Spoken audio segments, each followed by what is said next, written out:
Hace un poco más de 50 años en el pasado, en la Universidad Americana de Duquesne, en Pittsburgh, Pensilvania, un par de profesores asistieron a un retiro de cursillos y luego a un grupo de oración donde el Espíritu Santo se derramó de una manera sorprendente sobre ellos. Al imponerle las manos a otras personas e invocar al Espíritu Santo, también ellos recibieron dones especiales del Espíritu. La noticia se promulgó entre las universidades católicas americanas y eventos similares se empezaron a reportar en otros lugares.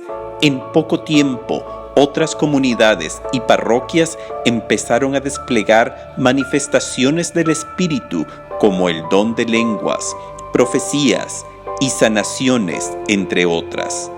La renovación carismática había empezado en la Iglesia Católica. Sin embargo, esto no era un evento nuevo en la historia del cristianismo.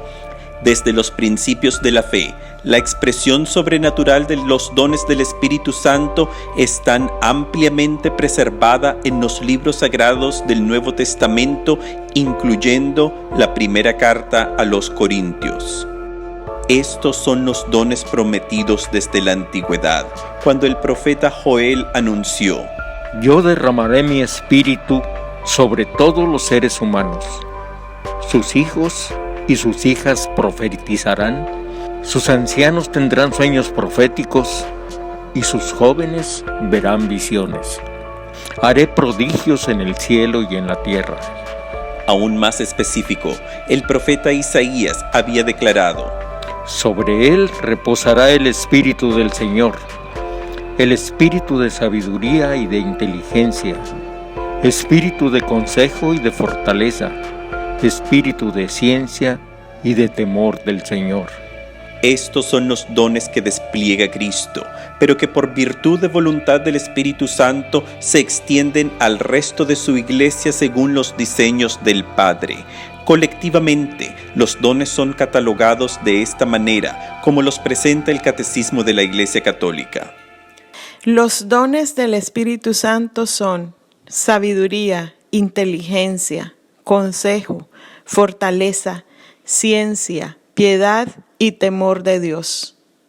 Además de estos dones, se extienden también ciertos carismas enumerados por Pablo en sus cartas a Roma, Corinto y Efeso, que incluyen profecía, fe, lenguas, interpretación de lenguas, sanación, hacer milagros y otros.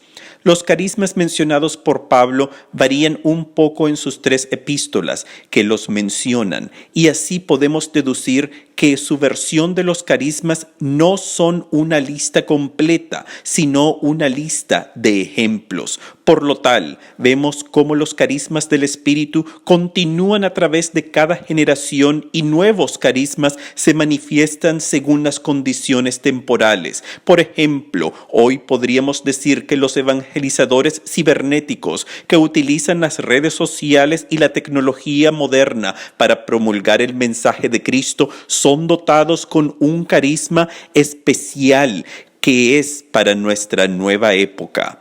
En cada momento que la iglesia se expandía a nuevos rincones del planeta, el Espíritu dotaba a sus evangelizadores con nuevos carismas particulares para cumplir su misión. Nos asombramos de las habilidades de personajes como San Francisco Javier, quien era capaz de aprender nuevos idiomas con suma facilidad, incluyendo dialectos hindús, mandarín y japonés. Otros individuos desplegaron destrezas físicas asombrosas, como San Junípero Sierra, quien transcurrió el estado de California con una tenacidad feroz.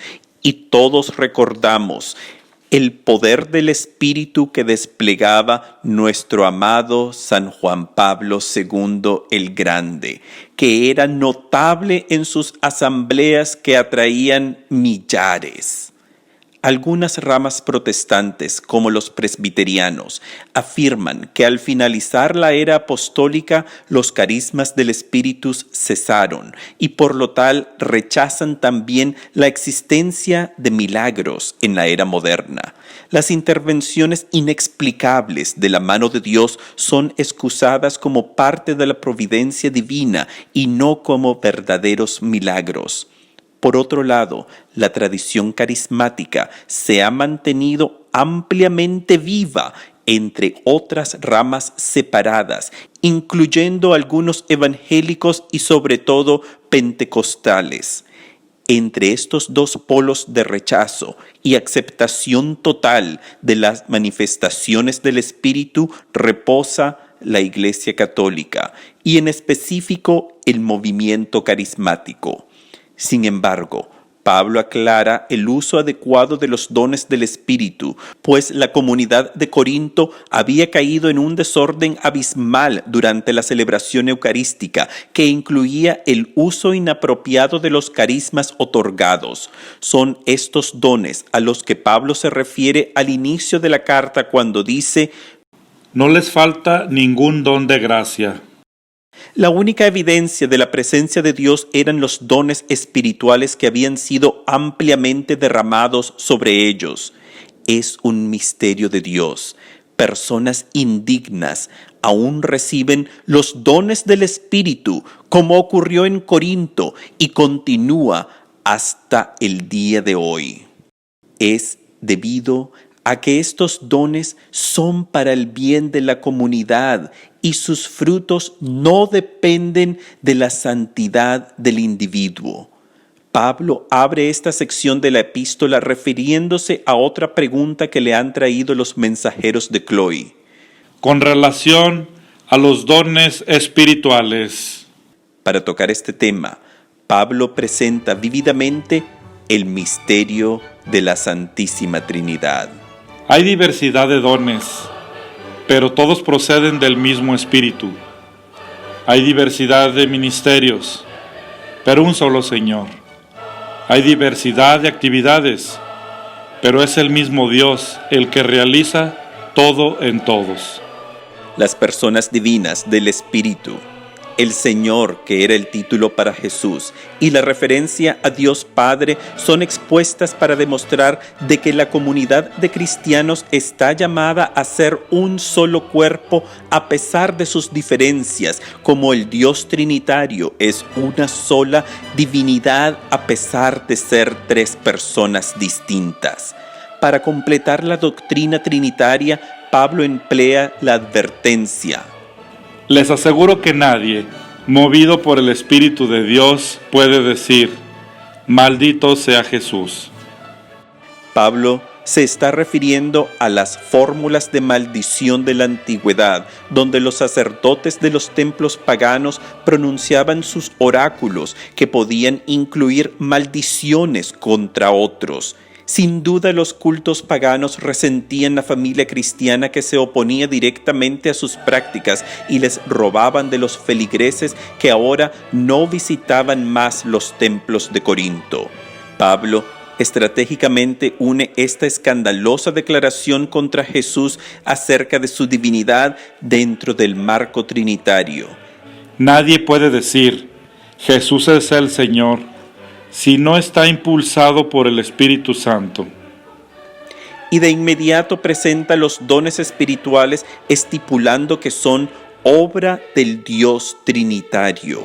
La revelación paulina de Cristo dentro del marco trinitario culmina en la carta a los Filipenses cuando dijo: el que era de condición divina no consideró esta igualdad con Dios como algo que debía guardar celosamente. Por eso Dios lo exaltó y le dio el nombre que está sobre todo nombre, para que el nombre de Jesús se doble toda rodilla en el cielo, en la tierra y en los abismos, y toda lengua proclame para gloria de Dios Padre: Jesucristo es el Señor. El proclamar a Jesús como el Señor tenía además repercusiones políticas en el Imperio Romano. El título de el Señor era empleado por los judíos como un reemplazo del nombre santo de Dios mismo, el cual estaban prohibidos de pronunciar por respeto a él.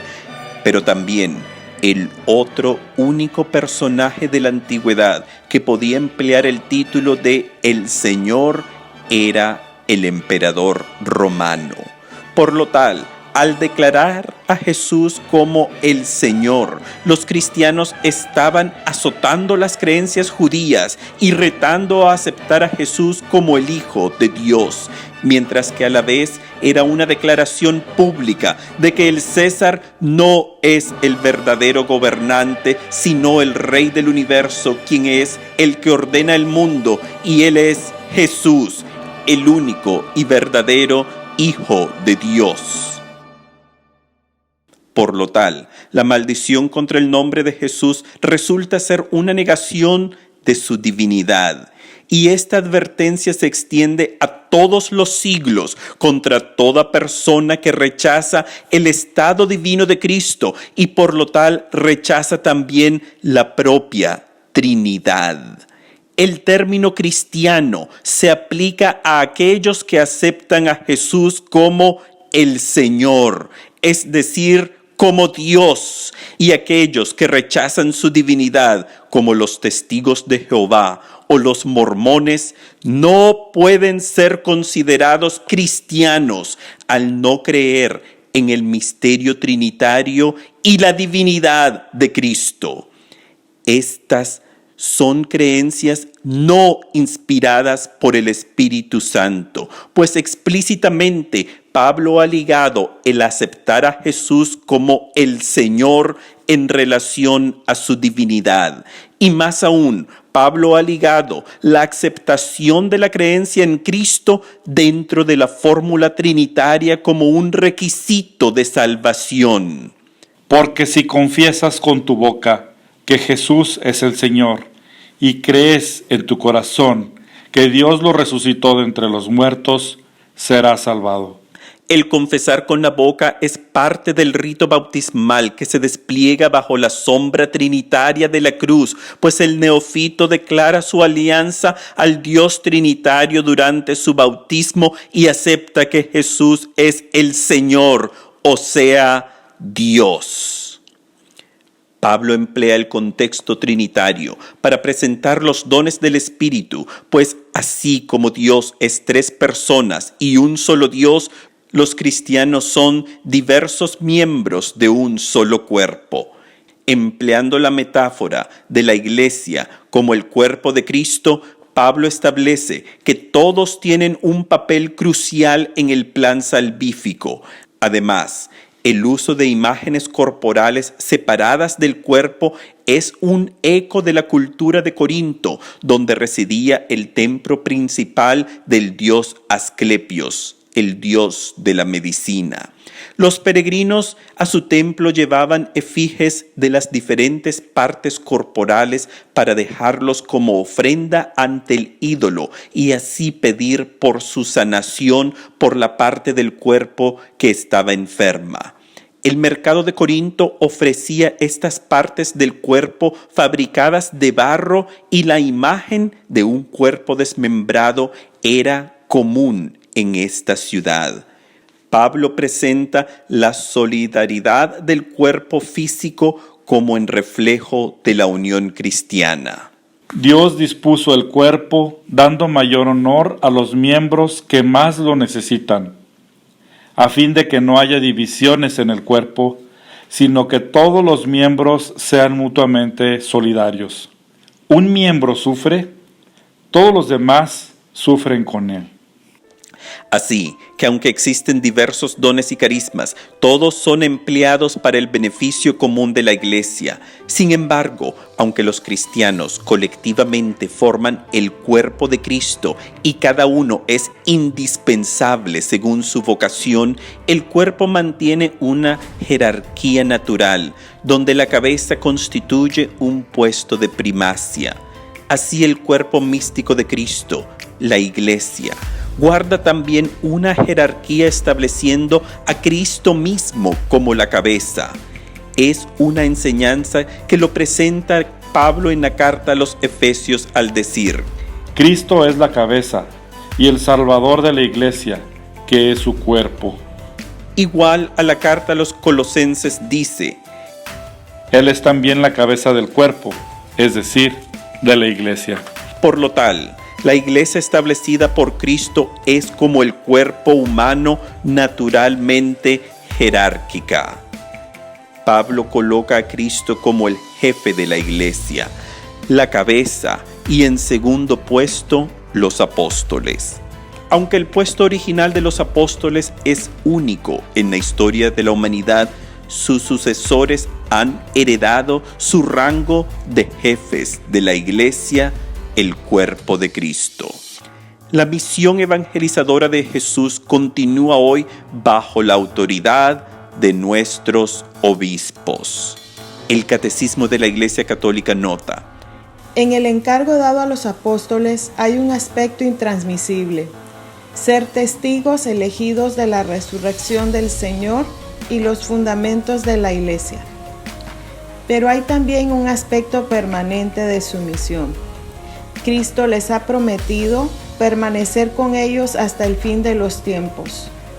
Esta misión divina confiada por Cristo a los apóstoles tiene que durar hasta el fin del mundo, pues el evangelio que tienen que transmitir es el principio de toda la vida de la Iglesia. Por eso los apóstoles se preocuparon de instituir sucesores. Por eso la Iglesia enseña que por institución divina los obispos han sucedido a los apóstoles como pastores de la Iglesia. El que los escucha, escucha a Cristo. El que en cambio los desprecia, desprecia a Cristo y al que lo envió. Pablo continúa el orden jerárquico que se extiende a los carismas del Espíritu, y en último lugar está el don de hablar en lenguas. Esto era una bofetada a la comunidad de Corinto, quienes valoraban los carismas del Espíritu, pero enfatizaban el uso de lenguas entre ellos. De este carisma especial se derivan varios de los problemas internos de la comunidad en Corinto. Al hablar el idioma del cielo, como lo indica Pablo, los practicantes del don de lenguas expresaban un lenguaje y un conocimiento exclusivo que, según la mentalidad local, les otorgaba cierta superioridad sobre los otros. Pablo dice: Aquel que habla un lenguaje incomprensible no se dirige a los hombres sino a Dios, y nadie lo entiende. Dice en éxtasis cosas misteriosas. Pablo les está haciendo ver que el don de lenguas es irrelevante si no hay una aplicación caritativa. Anteriormente en la carta, Pablo plantó el campo para corregir la perspectiva de que el don de lenguas le otorgaba a sus usuarios un rango avanzado en la fe. Los griegos valoraban el conocimiento y la sabiduría, y por lo tal, aquellos que profesaban el don de lenguas aparentemente insinuaban que ellos poseían un conocimiento y una sabiduría secreta expresada en el idioma inteligible de las lenguas. Con sutil ironía, Pablo anteriormente demuestra que la verdadera sabiduría viene de Dios mismo y no se refleja en el idioma de la persona, aun si este es el idioma del cielo. Pablo dice: Nosotros no hablamos de estas cosas con palabras aprendidas de la sabiduría humana, sino con el lenguaje que el Espíritu de Dios nos ha enseñado, expresando en términos espirituales las realidades del Espíritu. Además, Pablo aclara que sin la interpretación de las lenguas, el hablar en un idioma inteligible es de poco valor para la comunidad. En vez, el carisma que debe ser fomentado es el don de profecía. El que profetiza habla a los hombres para edificarlos, exhortarlos y reconfortarlos. El que habla un lenguaje incomprensible se edifica a sí mismo, pero el que profetiza edifica a la comunidad. Mi deseo es que todos ustedes tengan el don de lenguas, pero prefiero que profeticen, porque el que profetiza aventaja al que habla un lenguaje incomprensible. Hay que recordar que en términos bíblicos, el don de profecía no se limita a anunciar eventos futuros. Profecía, bajo la perspectiva bíblica, indica revelar y explicar los misterios de Dios. Específicamente se refiere a la enseñanza de la palabra o de la voluntad de Dios dirigida por el Espíritu Santo. Es un carisma vívidamente desplegado con frecuencia precisamente en grupos de estudios bíblicos como este, donde un individuo espontáneamente comenta algo inspirador, oportuno o preciso de gran valor para el resto del grupo. Es un don de mucho valor para los directores espirituales, quienes dócilmente permiten que el Espíritu Santo hable a través de ellos y guíen a la persona con consejos sabios y oportunos para ese individuo. El don profético definitivo es el presentar el Evangelio de Cristo de una manera clara y relevante para que sea acogido.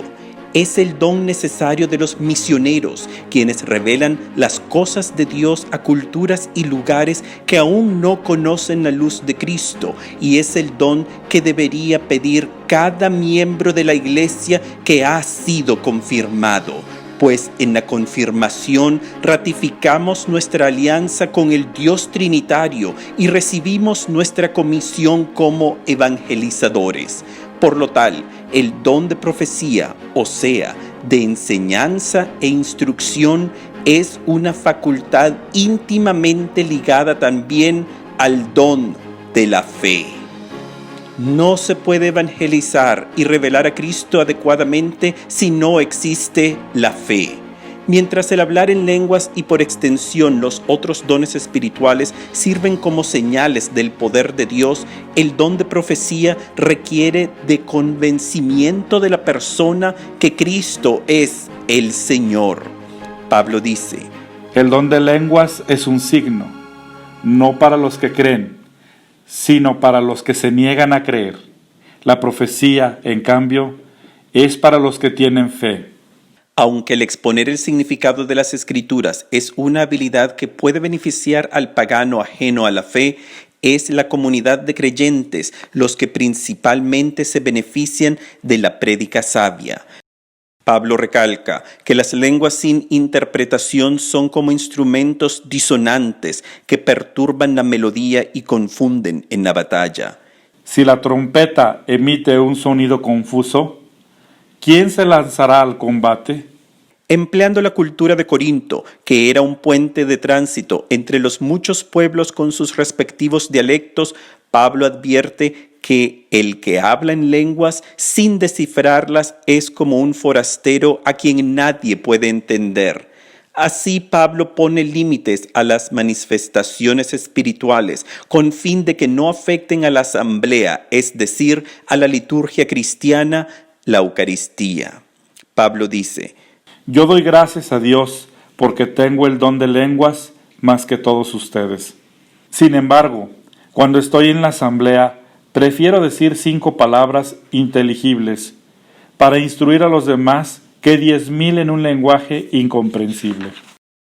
Pablo establece la conducta apropiada para la expresión de los dones carismáticos, los cuales nunca deben interferir con la sagrada liturgia de la misa. Pablo permite la expresión carismática, pero la cual debe ser sumisa al orden y el decoro de la ceremonia eucarística. Los dones deben manifestarse a su momento adecuado y no todos a la misma vez para evitar el desorden. Esto indica que aunque la inspiración del Espíritu es espontánea, el individuo posee también la habilidad de controlar estos dones. No toda inspiración debe ser compartida en el momento preciso que llega. La asamblea cristiana, o sea, la misa, no debe estar enfocada en las manifestaciones sobrenaturales, sino en el sacrificio de Cristo.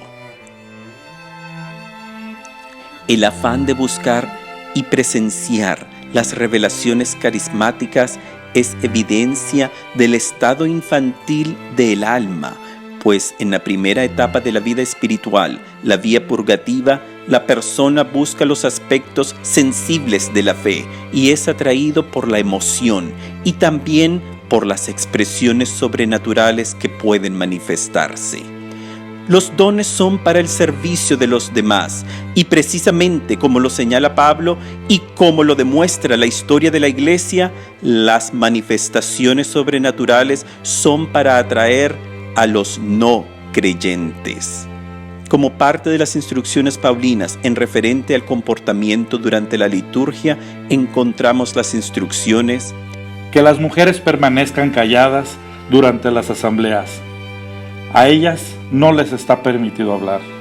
De aquí tomamos nuestra práctica de restringir la prédica durante la misa a solo los ministros consagrados, que son varones, el sacerdote o el diácono. Aunque existían diaconisas en el tiempo de Pablo, como Febe, quien llevó la carta a la comunidad de Roma, ellas se limitaban a brindar servicio social y sacramental a los creyentes. En específico, el bautismo era practicado con sumersión total sin nada de ropa y por decoro y modestia, mujeres bautizaban a las mujeres neófitas. Estas mujeres que bautizaban eran las diaconisas de la iglesia. De hecho, no existe ninguna prédica que hemos preservado de la antigüedad escrita por una mujer y por lo tal apropiadamente llamamos a los autores de la fundación teológica del cristianismo los padres de la iglesia, pues todos eran varones. Las restricciones de las actividades femeninas se imponían sobre las funciones litúrgicas, siguiendo la revelación judía del sacerdocio como un privilegio masculino. La base bíblica del hombre como el jefe espiritual se extiende desde el momento de la creación con Adán, dando su cuerpo para la formación de Eva, hasta Cristo, como el sacerdote supremo de la raza humana, dando su cuerpo de donde fluye sangre y agua, indicativo de los sacramentos de su iglesia, bautismo y Eucaristía. Además, las restricciones de las mujeres en las asambleas litúrgicas era una extensión contra las prácticas paganas de la época. Las sacerdotisas del templo de Afrodita eran las guías de la liturgia idólatra. Igual, el templo de Apolo contenía sacerdotisas que ofrecían oráculos al entrar en un trance. En la ciudad vecina de Delfos, las sacerdotisas desempeñaban un papel clave en la cultura griega y la religión pagana. Sus oráculos eran supuestas revelaciones de los dioses con profecías y eventos sobrenaturales. Para llegar a este trance, el rito incluía una serie de eventos como el sacrificio de animales, baños rituales, cantos místicos y expresiones en lenguajes desconocidos. En cierta manera, podemos ver el desorden de las asambleas en Corinto como una versión cristiana paralela a los ritos paganos de la época. Por lo tal, Pablo estresa la necesidad de que las mujeres callen en la asamblea para prevenir que la celebración eucarística se corrompa en un rito pagano guiado por sacerdotisas falsas. Todo acto debe estar orientado hacia la alabanza de Cristo y la unión de la comunidad. Así que los dones carismáticos son una realidad espiritual que preservamos hasta hoy, pero los cuales deben ser sumisos al orden litúrgico, como lo dice Pablo. En conclusión, hermanos, aspiren al don de profecía y no impidan que se hable en un lenguaje incomprensible, pero todo debe hacerse con decoro y ordenadamente. Pero aún más, todo debe hacerse con amor.